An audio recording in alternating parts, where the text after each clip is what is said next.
नमस्कार दोस्तों, स्वागत है आप सभी का आज के इस वीडियो में। दोस्तों, आजकल एक नया ट्रेंड चला है। बहुत सी ऐसी जो ड्रग के मैन्युफैक्चरर कंपनियां हैं, वो अपने जो ब्रांड है, उनका प्रोडक्ट है, उसके ऊपर बड़े बड़े अक्षरों में लिखती हैं approved by ministry of AYUSH या certified by ministry of AYUSH, या उसमें ऐसा लिख देंगे कि 100% वेजिटेरियन, या लिख देंगे परमानेंट क्योर। तो बहुत सी चीज़ें ऐसी हैं भ्रामक, जिसको हम कह सकते हैं, तो वो अपने ब्रांड के पैकेजिंग पे उन उस लेबलिंग कर लेती हैं ऐसा। और अभी जैसा कि आप लोगों ने देखा होगा कि एक ताज़ा मामला चला आ रहा है बाबा रामदेव और माननीय सुप्रीम कोर्ट के बीच में भी, जो कि ऐसे ही चीज़ों से जुड़ा हुआ है, भ्रामक विज्ञापन से संबंधित।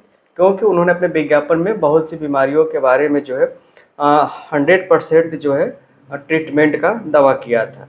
तो इसको जो DMR एक्ट है, drug and magic remedies act 1954 का एक्ट है, और इसके अंतर्गत जो है बहुत सी बीमारियों की लिस्ट है जिसके लिए आप जो है दवा नहीं कर सकते। इस पर ऑलरेडी हमने एक वीडियो बना भी रखा, आप जाकर देखिएगा। उसमें हमने पूरा उस एक्ट के बारे में डिटेल में डिस्कशन किया है, drug and magic remedies act का 1954 पे, और उससे आपको पता चल जाएगा कि इस विवाद की असली वजह क्या थी। तो drug and magic remedies act में क्या क्या चीज़ें हैं, क्या क्या उसके प्रावधान है, रूल्स रेगुलेशन है, इस पर ऑलरेडी मेरी वीडियो है, आप जाकर देख लीजिएगा। उसमें हमने आपको डिटेल में बता रखा है उस एक्ट के बारे में, और साथ में उसमें ये भी बताया है कि किन किन बीमारियों के इलाज का दावा नहीं कर सकते।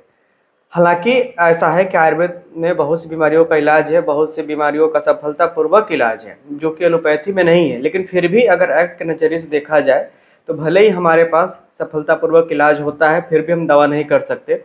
और तब तक दवा नहीं कर सकते जब तक कि कैबिनेट के द्वारा इस एक्ट में, जो DMR एक्ट 1954 है, उसमें हम अमेंडमेंट नहीं कर सकते। तब तक हमें दवा नहीं करना है। अगर आयुर्वेद में बहुत सी बीमारियों का सफलतापूर्वक इलाज है, जैसा कि चरक सुश्रुत के ज़माने से चला आ रहा है, उसमें बहुत सी ऐसी बीमारियां हैं जो उस लिस्ट में आप देखेंगे, उस लिस्ट में बहुत सी ऐसी बीमारियां हैं जिसका कि आयुर्वेद में सफलतापूर्वक इलाज है, और आज से नहीं, ये आचार्य चरक सुश्रुत के ज़माने से चला आ रहा है। तो निश्चित रूप से हमें दवा करना चाहिए, लेकिन फिलहाल जब तक एक्ट में संशोधन नहीं हो जाता तब तक हम दवा नहीं कर सकते। हम सभी जो है एक्ट से बंधे हुए हैं। तो आते हैं आज के टॉपिक पे। तो आज का टॉपिक जो है, जैसा कि मैंने कहा कि उसी केस से संबंधित ही है। इसमें जो आयुष मंत्रालय है, पूरे आयुष मंत्रालय ने पूरे देश में जितने भी मैन्युफैक्चरिंग कंपनीज हैं, स्पेशली आयुर्वेद की, उन सब के लिए एक एडवाइजरी जारी की है, और बहुत ही सख्त लहजे में किया है कि अगर कोई भी इस एडवाइजरी का या इस एक्ट का उल्लंघन करता है तो उसको सख्त सख्त सज़ा भी मिलेगी। तो जो ये आया है अभी एडवाइजरी कहें या नोटिफिकेशन कहें, मिनिस्ट्री ऑफ आयुष का, ये 18 अप्रैल 2024 का नोटिफिकेशन है। और इसके जो ऊपर हेडिंग पे एडवाइजरी लिखा है, नोटिफिकेशन नहीं लिखा है, तो इसको हम एडवाइजरी ही कहेंगे। इसका जो सब्जेक्ट इन्होंने मेंशन किया हुआ है, compliance to the levelling provision for Ayurveda, Siddha, Unani and homeopathy, ASU and H drugs medicine. तो स्पेशली आयुर्वेद, यूनानी, सिद्धा और होम्योपैथी, इन 4 मेडिसिन को लेकर एडवाइजरी जारी की है। पहले तो इन्होंने मेन जो पॉइंट्स आउट किया है कि प्रॉब्लम आती क्या है इसमें। तो इसमें है 4 पॉइंट्स लिखे हैं। पहला पॉइंट ये है कि mentioning that the drug product is approved certified by ministry of Ayush.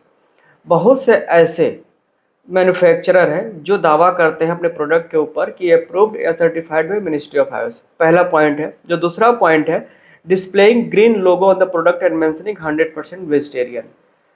यानी कि बहुत से आपने देखा होगा जो हर्बल प्रोडक्ट्स हैं, आयुर्वेदिक प्रोडक्ट्स हैं, उस पर ग्रीन लोगो बनाकर लिख देते हैं 100% वेजिटेरियन।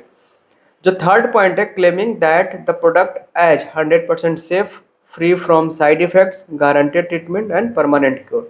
4 पॉइंट्स हैं। तीसरे वाले नंबर में 4 पॉइंट्स हैं। पहला है 100% सेफ होता है, जो दूसरा है फ्री फ्रॉम साइड इफेक्ट है, जो तीसरा है गारंटेड ट्रीटमेंट, और चौथा है परमानेंट क्योर। और जो चौथा पॉइंट है, claiming nutraceutical value to AYUSH drug and products. यानी कि बहुत से ऐसे जो कंपनीज हैं, कोई आयुर्वेदिक ड्रग्स लेती हैं और उनको न्यूट्रास्यूटिकल वैल्यू लिख देती हैं। इसका मतलब ये हुआ कि जैसे कि मान लीजिए आरोग्यवर्धिनी बटी है, तो आरोग्यवर्धिनी बटी के अलग अलग घटक होते हैं, लेकिन वैसे ही कोई अलग कंपनी अलग तरीके से आरोग्यवर्धिनी का न्यूट्रास्यूटिकल वैल्यू लिखते हैं। जैसे क्या, कार्बोहाइड्रेट कितना है, प्रोटीन कितना है, फैट कितना है, विटामिन कितने हैं, मिनरल्स कितने हैं। तो ये सारी चीज़ें जो है इलीगल है। आप किसी भी आयुर्वेदिक मेडिसिन के ऊपर न्यूट्रास्यूटिकल वैल्यू नहीं लिख सकते, क्योंकि न्यूट्रास्यूटिकल वैल्यू जो है फूड प्रोडक्ट्स की होती है। तो ये मेन 4 पॉइंट्स हैं।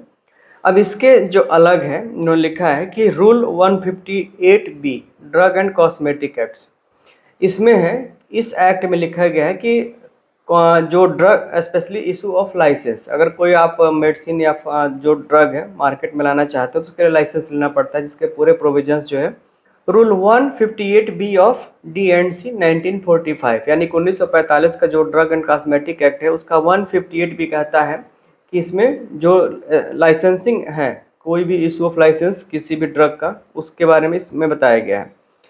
इसके बाद स्टेट ड्रग लाइसेंसिंग अथॉरिटी होती है जो ड्रग के सेल का या मैन्युफैक्चरिंग का लाइसेंस देती है, और इसमें कहीं भी मिनिस्ट्री ऑफ आयुष का अप्रूवल नहीं होता, वो इंडिपेंडेंट रूप से काम करती है।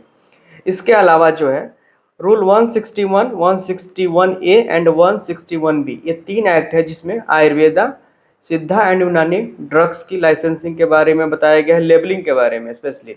और जो रूल 106A है, ए होम्योपैथी ड्रग की लेबलिंग के बारे में है। तो एक है मैन्युफैक्चरिंग, दूसरा है लेबलिंग। इसके अलावा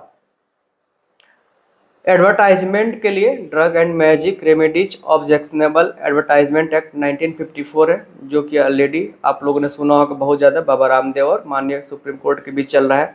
और इसके अलावा 2 एक्ट का और जिक्र किया गया है, कंज्यूमर प्रोटेक्शन एक्ट 2019, फिर है केबल टेलीविजन नेटवर्क एक्ट 1995, और एक और है एम्बलेम एंड नेम्स एक्ट 1950। तो 3 एक्ट इसमें बताया गया है, इन तीनों एक्ट का हवाला दिया गया है। और तीनों एक्ट के बाद जो लास्ट में जो एडवाइजरी है, मेन जो एडवाइस किया गया है, इसमें भी 3 पॉइंट है। जो पहला है कि जितने भी मैन्युफैक्चरिंग कंपनीज हैं उनके लिए स्ट्रिक्टली वार्निंग है कि आप जितने भी ऊपर एक्ट बताए गए हैं, ड्रग एंड कॉस्मेटिक एक्ट या जो भी इससे रिलेटेड, आपका टीवी एक्ट जो था, केबल एक्ट था, कंज्यूमर प्रोटेक्शन एक्ट था, एम्बलेम एंड नेम्स एक्ट थे, तो इन सारी जो भी आप करेंगे वो सब इन एक्ट के अकॉर्डिंग होना चाहिए। दूसरा पॉइंट है any misleading claim and advertisement, अगर कोई भी आप ऐसा करते हैं तो आपको लीगल एक्शंस का सामना करना पड़ेगा कॉम्पिटेंट अथॉरिटीज़ के द्वारा। और तीसरा है any claim of approved certified by ministry of Ayush, अगर आप लिखते हैं तो इसके खिलाफ भी मिनिस्ट्री ऑफ आयुष आपके खिलाफ लीगल एक्शन लेगा। तो 3 मेन पॉइंट्स हैं, और इसके लिए जितने भी ड्रग लाइसेंसिंग अथॉरिटी हैं ऑल ओवर वर्ल्ड जितने हैं, सबको इंस्ट्रक्ट किया गया है कि जितनी कंपनीज हैं आप उनकी जांच करेंगे, उनके प्रोडक्ट्स की जांच करेंगे, और जिस पे भी लिखा है approval certification bye ministry of Ayush, either on level, या तो उनके लेवल पे या उनके एडवर्टाइजमेंट में, तो उनका कंप्लायंस इंश्योर आप करेंगे, और जो भी उनके खिलाफ कार्रवाई होगी वो आप करेंगे। तो इस एडवाइजरी में ये मेन पॉइंट्स थी। तो अगर आप लोग भी मैन्युफैक्चरिंग से जुड़े हुए हैं और ऐसा अपने प्रोडक्ट पे लिखते हैं तो ये समय है कि उन सब चीज़ों को हटा लें।